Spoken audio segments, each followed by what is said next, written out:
aprendizado de hoje possa nos ajudar na nossa vida. O assunto de hoje é maledicência. Mas antes de falar da maledicência, eu gostaria de falar de uma mensagem que tem no livro Obras Póstumas. Essa mensagem é atribuída a Kardec, foi ele que escreveu, e que fala sobre as aristocracias. Ele conclui dizendo que logo, logo, nós vamos ter governos aristocratas ligados não só ao intelectual, mas também ao moral. Então isso não está longe. Mas o que eu queria falar dessa mensagem é que ele desenvolve o tema falando dos habitantes da Terra. E ele diz mais ou menos assim, que dos habitantes da Terra, isso era há 150 anos, eu acho que não mudou muito hoje, 25% são pessoas que já se dedicam ao bem e já pensam muito mais no bem do que no mal. E os outros 75% são ainda aquelas pessoas que se dedicam mais ao mal. Porém, ele diz que desses 75%, a maior parte ainda se dedica ao mal porque é mais fácil, porque é o exemplo que tem mais visto. E que basta que esses daí tenham exemplos melhores na vida, que eles consigam, como crianças, serem melhor educados pelos pais, que eles vão também se dedicar de forma diferente ao bem e não ao mal. Então nós não estamos num mundo perdido. Jesus fala em 2 evangelhos, quando perguntado sobre o que é de fato o maior mandamento. Ele tem isso tanto no evangelho de Lucas como no evangelho de Mateus, que Jesus diz que o primeiro mandamento da lei é que a gente deve amar a Deus sobre todas as coisas. E ao próximo, porque ele diz que esse é o segundo, que é parecido ao primeiro, que devemos amar ao próximo como a nós mesmos. E ainda completa dizendo que toda a lei e os profetas estão incluídos nesses 2 mandamentos. Quando a humanidade, quando todos os 30 bilhões de espíritos da Terra amarem verdadeiramente a Deus, quando todos os 30 bilhões de habitantes da Terra amarem ao próximo como a si mesmo, essa Terra não será mais um planeta de provas e expiações, e já terá galgado um patamar a mais, e nós todos estaremos num planeta de regeneração, buscando mais conhecimento, buscando o crescimento do amor, mas num planeta muito mais voltado para o bem do que para o mal, como acontece hoje. E isso é muito fácil de falar, mas é muito difícil de fazer, porque a quantidade de pisões nos nossos calos diariamente fazem com que a gente não consiga agir com essa simplicidade do amar ao próximo. E nesses acontecimentos diários da nossa vida, a gente acaba fazendo coisas que são contrárias ao ensinamento de Jesus. A última vez que eu estive aqui, eu falei da caridade. E a gente acabou falando dos aspectos positivos da caridade. Ser bom, ser indulgente, perdoar. Só que quando a gente vira para a maledicência, é um aspecto negativo. E isso é um pouco mais complicado até de falar, porque a gente talvez não tenha ouvidos preparados para ouvir. Mas, até antes de entrar na maledicência, eu quero lembrar uma palavra, uma parte do Evangelho segundo o Espiritismo, que está no capítulo 17, no Sede Perfeitos, e ele diz quais são os caracteres do homem de bem. E depois ele vai dizer que o homem de bem e o espírita são a mesma coisa. Aliás, o homem de bem, independente da religião, se ele tiver essas coisas aqui, seja qual for a religião, ele vai ser homem de bem e vai estar do lado de Jesus. O homem de bem tem fé em Deus, na sua bondade, na sua justiça, na sua sabedoria e na sua misericórdia. Então a gente nunca, se formos homens de bem, a gente nunca vai falar assim, Deus não é justo, olha o que Deus está fazendo comigo. Se tivermos verdadeiramente fé em Deus, a gente vai entender que Deus é todo justiça, todo sabedoria, todo amor, todo misericórdia. E se está acontecendo alguma coisa conosco, não é culpa de Deus.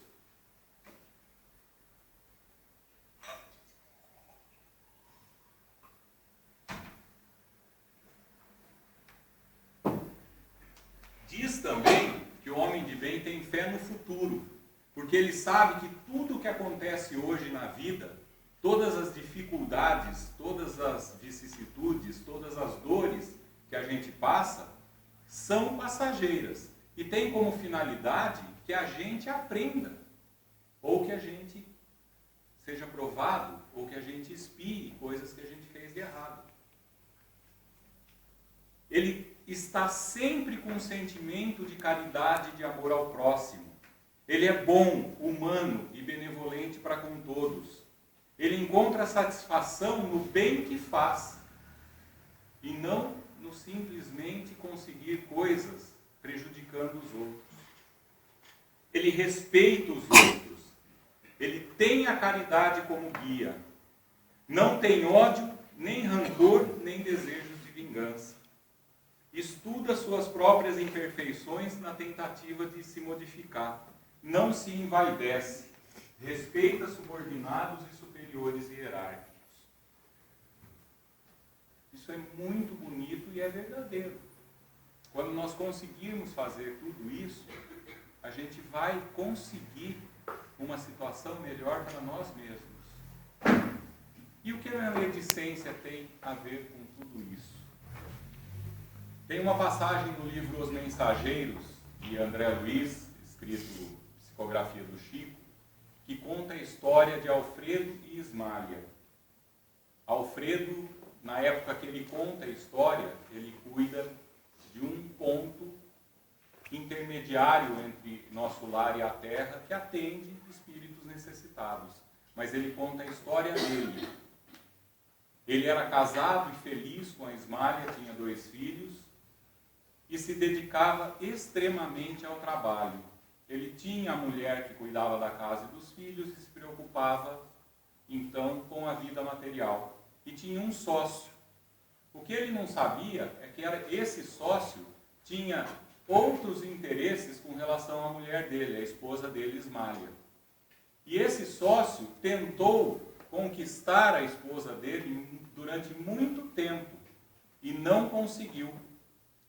Como não conseguiu por si só, ele começou a falar mal da Ismália para o marido dela, para o Alfredo.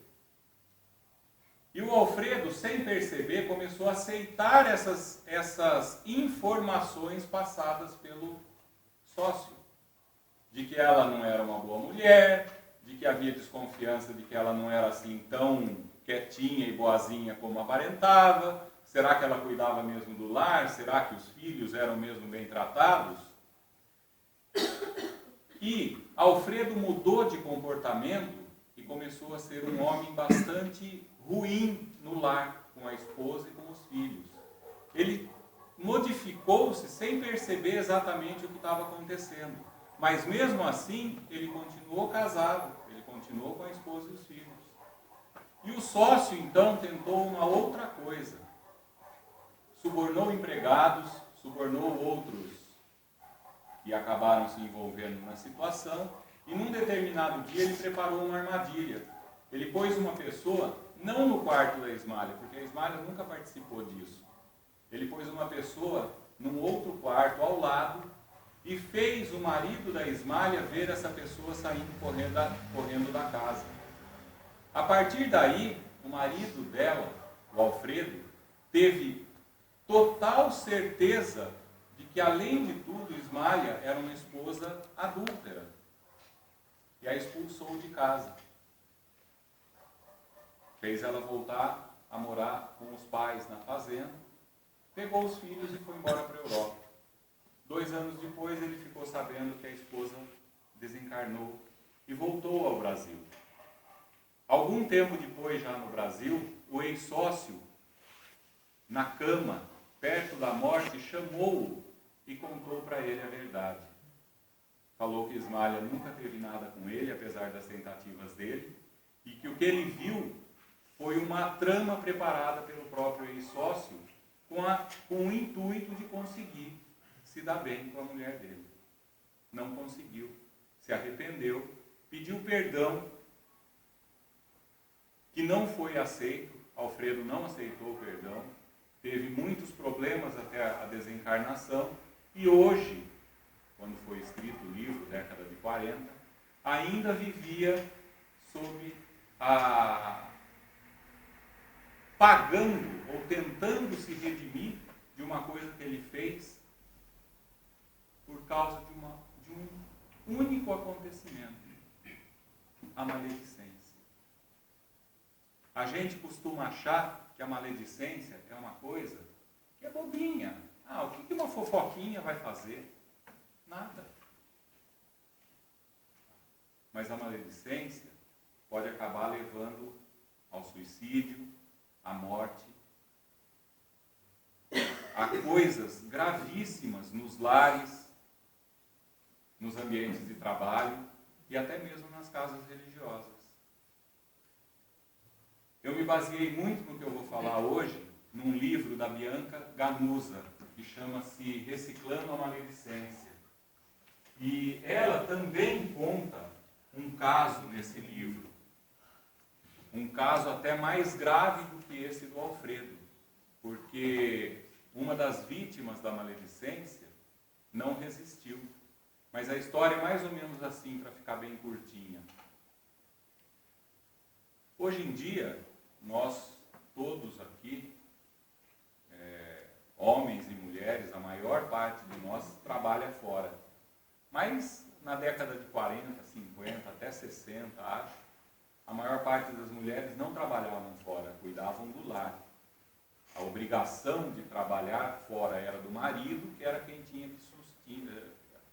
que levar o sustento financeiro para casa. Pois bem, então tinha 2 casais amigos e os 2 maridos trabalhavam na mesma empresa. E uma das esposas viu a outra na rua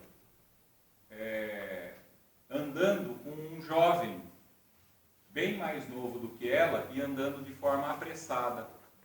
Entraram na casa e depois ele saiu e foi embora. Quando ela viu isso, ela já fez a interpretação dela, tá? E contou para o marido: eu não quero falar nada, mas a mulher do fulano está entrando com outro na casa. Talvez ela não seja tão santinha assim como ela quer demonstrar ser. No dia seguinte, o marido na empresa, o marido da fofoqueira na empresa, contou para o outro. Falou: olha, minha mulher viu a sua com um moço bem mais jovem do que ela. Acho que está acontecendo alguma coisa.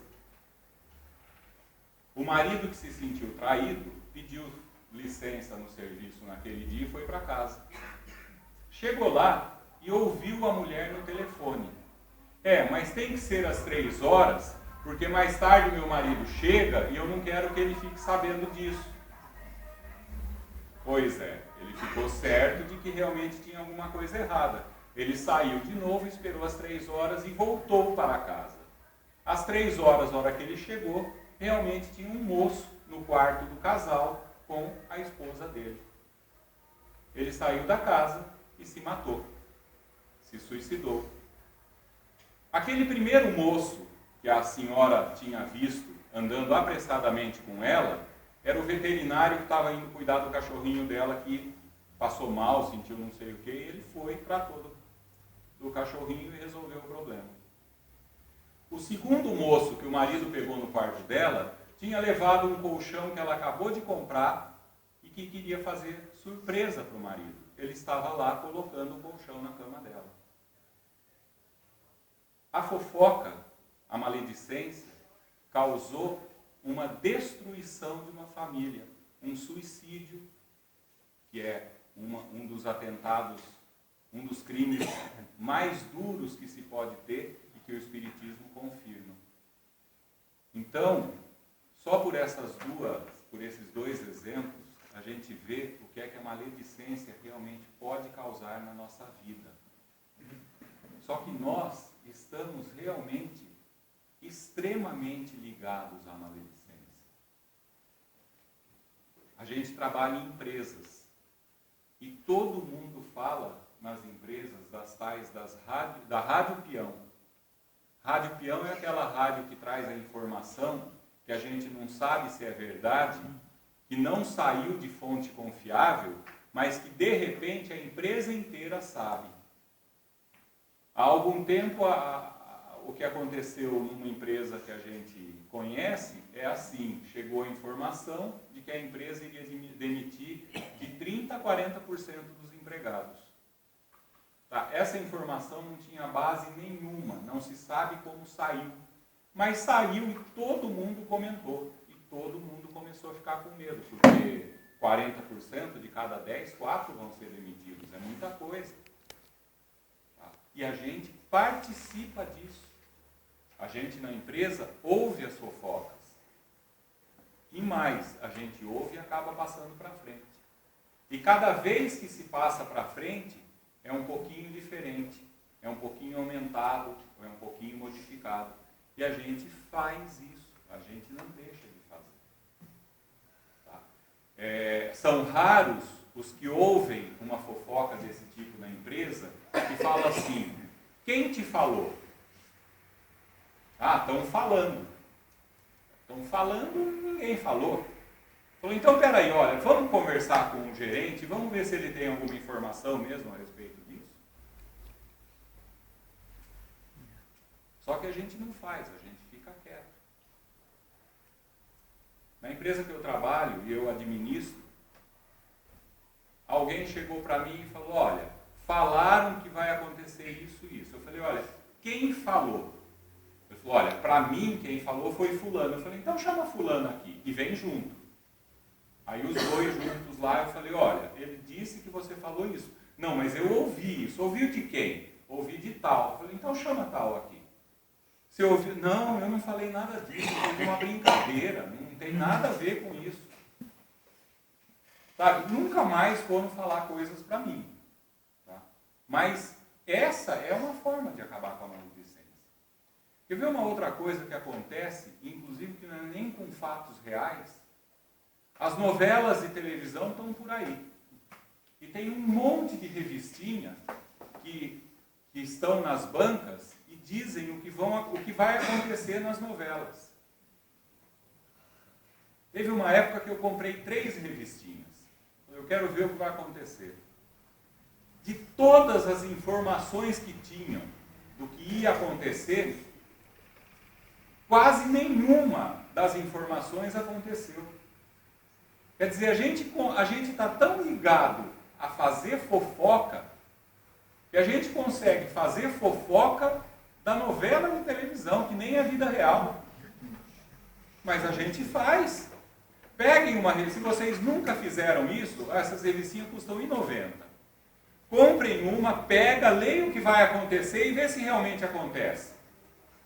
Quase nada do que está ali acontece. Só que isso chama atenção. Olha como nós estamos ligados a isso. Nós estamos ligados a isso. Nós temos que nos desligar. A Bianca Ganusa diz que maledicência é qualquer uso mal intencionado ou malicioso da palavra. E nem precisa ser palavra falada. Às vezes ela diz que a paralinguagem e a expressão também podem significar fofoca. O que é paralinguagem? É a ironia. É falar coisas de forma debochada. E a gente também faz fofoca desse jeito. Às vezes com a própria reação do nosso corpo é um jeito de fazer fofoca. A gente acaba concordando com alguém que esteja falando alguma coisa. E, como eu falei, a maledicência é uma das piores atitudes nossas contra a nossa própria evolução.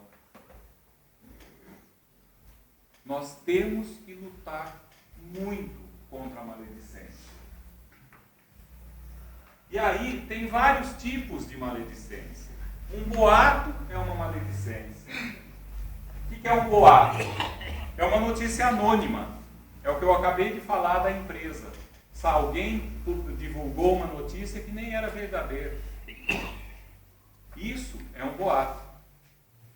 A fofoca é o ato de fazer comentários maliciosos. É o que a esposa do cara da empresa fez com a amiga dela. É uma fofoca. E por que a gente faz fofoca? O que realmente nos motiva a fazer fofoca? Bianca Ganusa diz que sempre a fofoca é uma intenção nossa de, não tendo capacidade de se tornar superior, de inferiorizar o outro. Em qualquer circunstância, a fofoca é uma tentativa de inferiorizar o outro. A gente vê claramente isso na situação da mulher. Ela falou da outra porque ela tinha na outra uma pessoa nobre, uma pessoa que era superior em princípios do que ela. E ela deu um jeito de atrapalhar. No caso do livro do André Luiz, o sócio queria o que o outro tinha.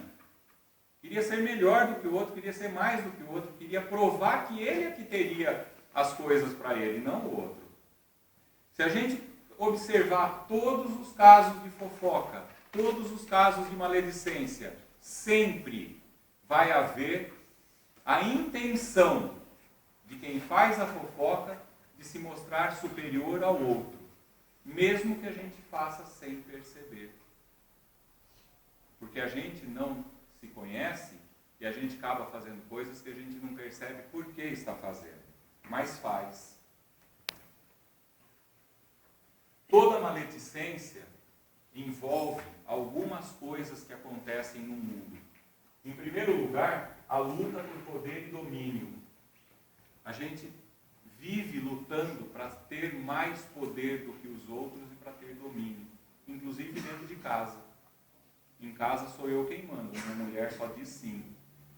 E a mulher lá fora fala, ele pensa que é ele que manda, porque eu que mando e ele que acaba concordando com tudo. E é uma briga de poder. Isso vale no serviço. E isso acontece inclusive em muitas casas religiosas, em que há a briga pelo poder na casa. Em qualquer casa. Em qualquer religião. E a gente tem que tomar cuidado para que a gente não entre nisso.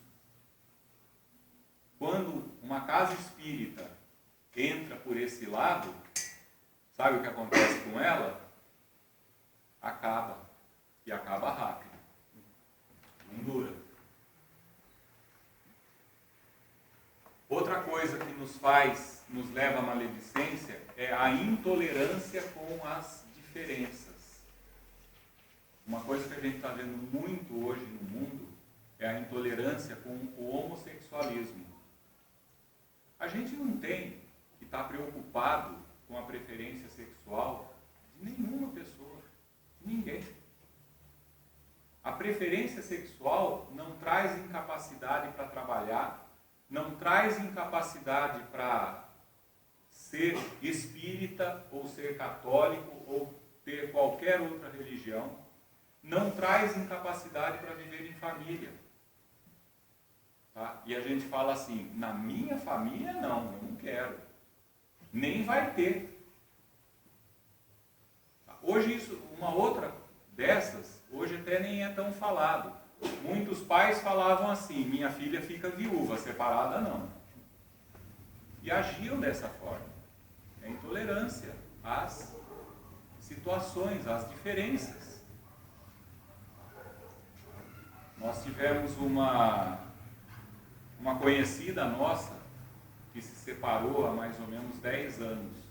A primeira vez que ela foi a uma casa religiosa, que eu não vou dizer de que culto ela participava, quem dia disse que mulher separada era melhor nem passar na rua. Por quê? Por pura intolerância às diferenças. Irmã Cidufo diz que diferenças não são defeitos, são só diferenças. E nós temos que entender isso.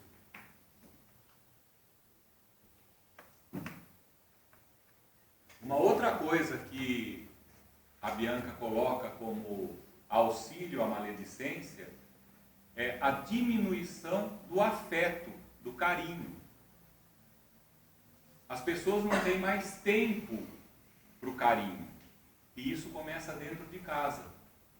O marido e a mulher não têm mais carinho um com o outro, porque não dá tempo. A hora que o despertador toca, levanta correndo, vai cada um para um lado. E quem eram? 2 desconhecidos, que nem se falaram oi. Tá? Falta afeto dentro de casa, entre marido e mulher, pais e filhos, irmãos. Falta afeto. E isso vai para outros lugares.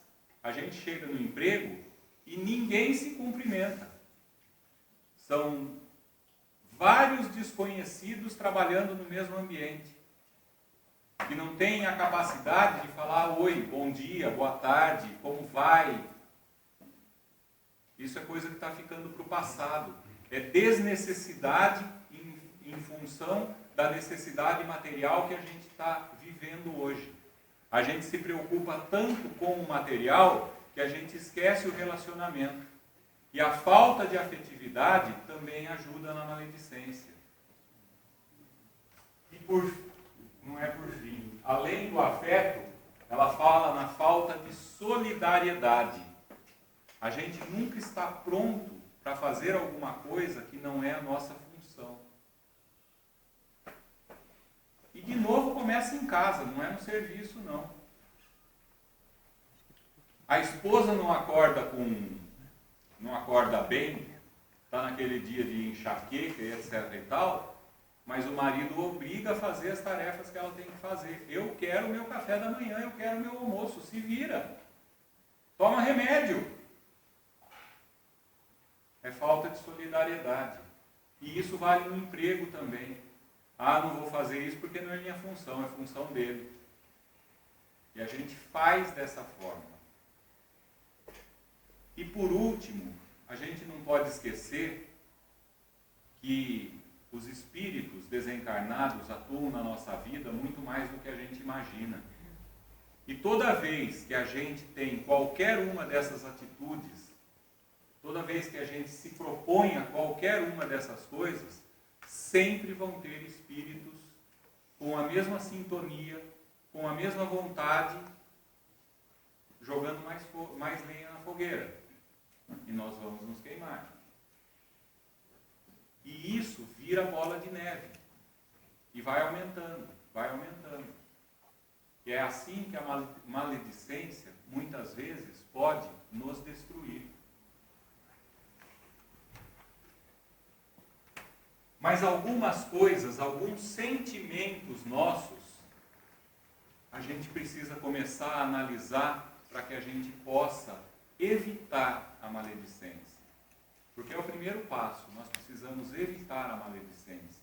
E para isso nós precisamos entender o que nós realmente sentimos para fazer a maledicência. E o primeiro desses sentimentos é a insegurança. Eu tenho insegurança no meu serviço. Eu tenho medo que fulano possa tomar o meu cargo. Então eu vou dar um jeito para que ele não consiga isso. Eu vou falar mal dele para o chefe. Isso vale dentro de casa também. Porque a gente fala assim, meu pai gosta mais do meu irmão do que de mim. Então eu vou dar um jeito do meu pai achar que ele é pior do que eu, aí ele vai gostar mais de mim. Então a insegurança faz com que a gente sempre queira jogar o outro para baixo, diminuir o outro. E muitas vezes a gente faz isso sem perceber. Como eu estou falando aqui, é até fácil de interpretar. Mas no dia a dia, a gente não faz isso. A gente fala mal sem querer e não está pensando que a gente está fazendo isso por insegurança. Mas pode estar. A segunda coisa é a mágoa. Eu me magoo com coisas que aconteceram e, em função disso, eu falo mal daquele que fez alguma coisa que eu não gostei. Alguns espíritas falam assim, eu já ouvi isso. Falam, não, eu não me magoo, eu só me melindro. Magoar e melindrar é a mesma coisa. E a mágoa, além de nos levar a fazer a maledicência, a falar mal do outro, a maldizer o outro, ela destrói o nosso corpo, né? Ela traz problemas físicos sérios, porque primeiro ela atinge o perispírito e depois ela chega no corpo físico. E a mágoa é a causa primeira de muitas mortes que estão acontecendo e não deixa de ser um suicídio. A mágoa está muito ligada com o perdão, na verdade com a falta de perdão.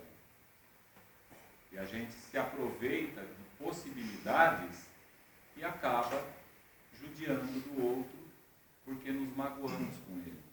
A maior parte das vezes, a gente guarda a mágoa para nós, a gente não fala, a gente não dialoga e age por trás, com a maledicência. A terceira coisa é a inveja.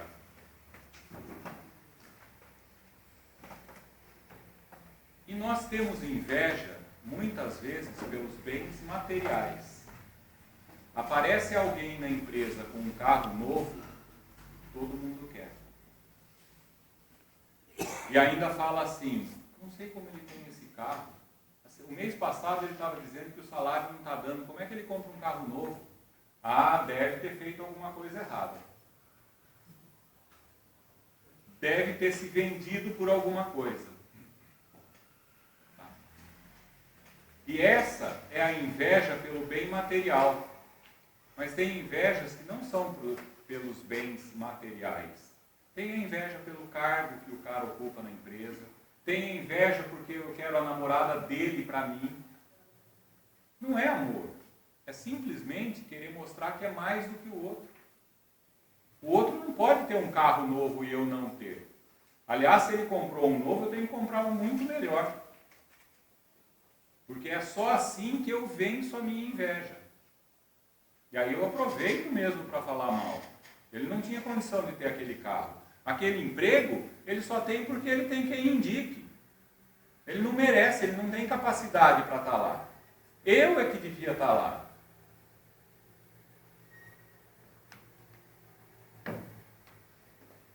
A outra coisa é a intolerância. Da intolerância a gente já falou quando falou dos homossexuais. A gente não tolera quem faça as coisas de forma diferente de nós.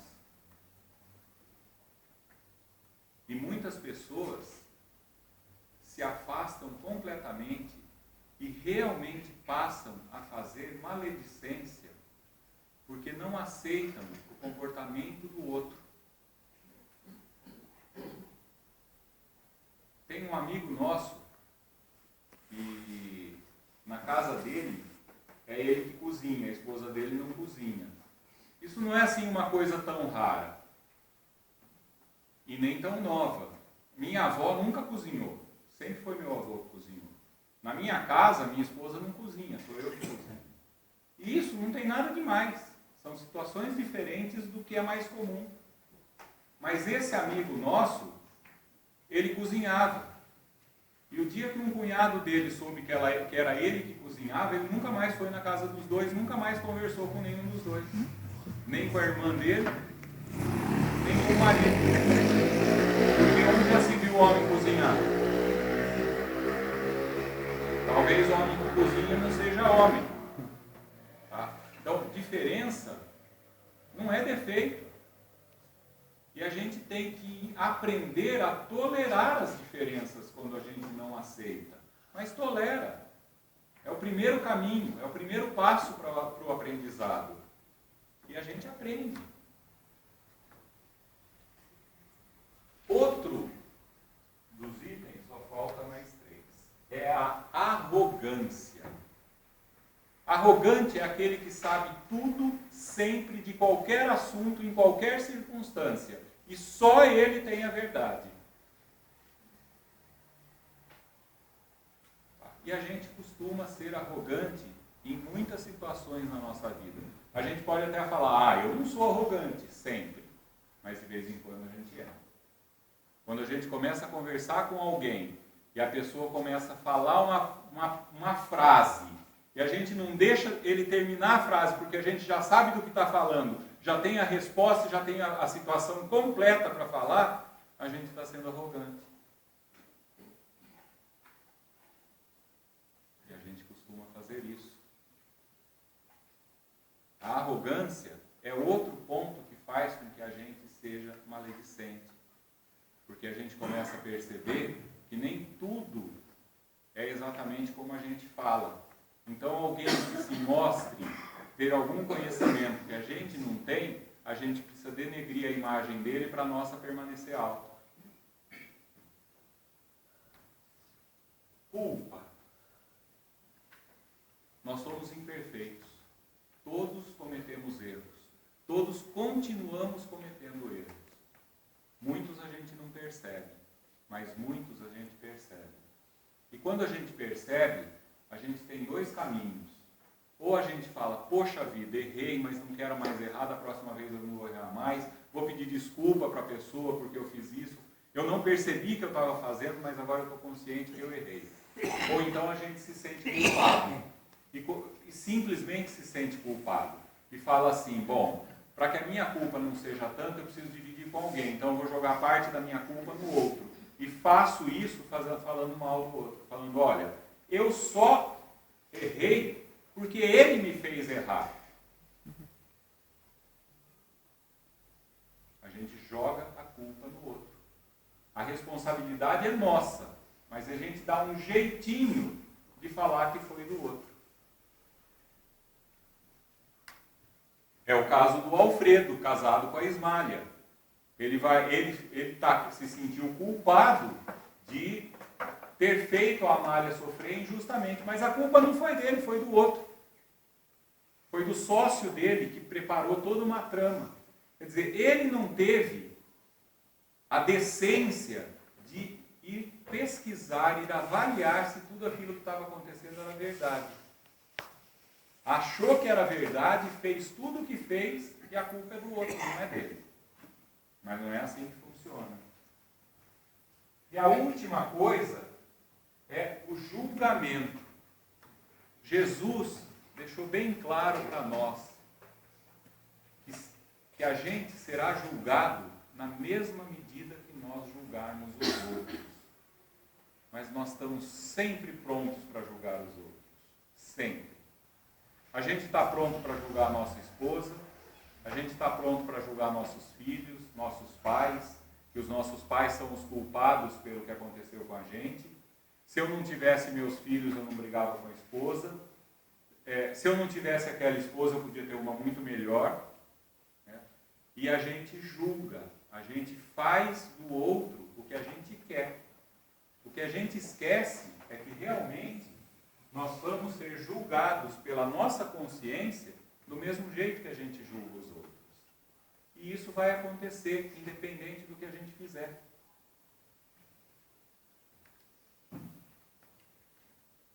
Pode dar a impressão que a gente não deva perceber que o mal existe no mundo. E não é verdade. A gente deve perceber o mal. Só que a gente não deve fazer disso motivo para prejudicar os outros. A gente tem que aproveitar disso para nós. Falando, olha, isso está errado, eu não quero para mim. Cada um de nós tem um tempo. Cada um de nós está pronto para algumas coisas e não está pronto para outras coisas. E nós não podemos avaliar em que situação o outro está. Nós devemos avaliar em que situação nós estamos. E a fofoca atrapalha demais a nossa vida em todas as circunstâncias dela. A gente não perde uma oportunidade de estar num grupo para falar de alguém. Isso é sempre. Só que nós podemos mudar isso. Nós podemos mudar isso trocando a arte do mal dizer pela arte do bem dizer. Nós podemos modificar os nossos pensamentos, a nossa mente, e trocar e falar outras coisas. Será que a minha esposa não tem virtudes que mereçam ser ressaltadas? Será que os meus filhos não aprenderam nada com a educação que foi dada para eles e com a vida? Será que os nossos pais não estão já com bem mais idade do que nós, esperando ouvir de nós alguma coisa a respeito do que eles fizeram por nós? Porque o que eles fizeram foi o melhor que eles puderam fazer na situação que eles viviam. No emprego, o nosso chefe é sempre o pior chefe do mundo. Não tem nenhuma virtude. Como nós chegamos até ali? Sozinhos? Nós nunca dependemos de ninguém para chegar onde a gente chegou no nosso emprego? Tenho o que bem dizer, tenho o que falar bem?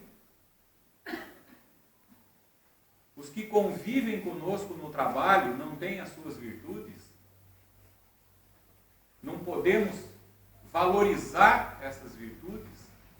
Não podemos, em vez de querer desvalorizar o próximo, trabalhar para nos valorizarmos e merecer alguma coisa a mais? A gente não precisa querer diminuir o outro. A gente pode querer o nosso próprio crescimento. E isso não está errado. Mas dentro da mensagem que Jesus nos trouxe.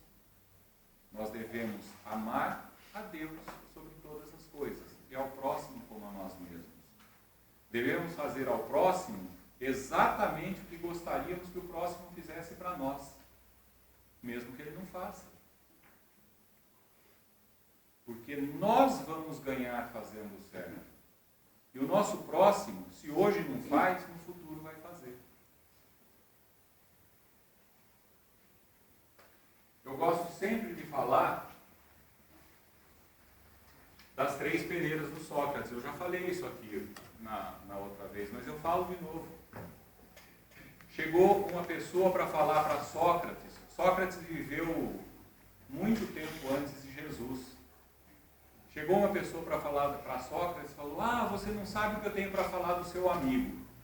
E o Sócrates perguntou para ele: o que você vai me falar? Você já passou pelas 3 peneiras? Mas quais peneiras? A peneira da verdade, da utilidade e da bondade. Como assim? Primeiro, o que você vai falar é verdade ou não? Se não for verdade, não fale. Eu não sei se é verdade, eu ouvi dizer. Ouvir dizer não é verdade. Então não precisa falar. Se é verdade, é bom para alguém o que você vai falar? Porque se não é bom, também não fala. E por último, é útil para alguma coisa, para alguém? Vai ajudar alguém? Porque se não for, é melhor não falar.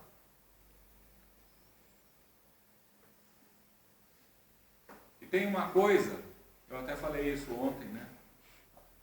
Tem uma coisa que ajuda a gente a não fazer maledicência e a emagrecer ao mesmo tempo. Que é pôr uma fita na boca. Em boca fechada não entra mosquito e a gente não faz fofoca.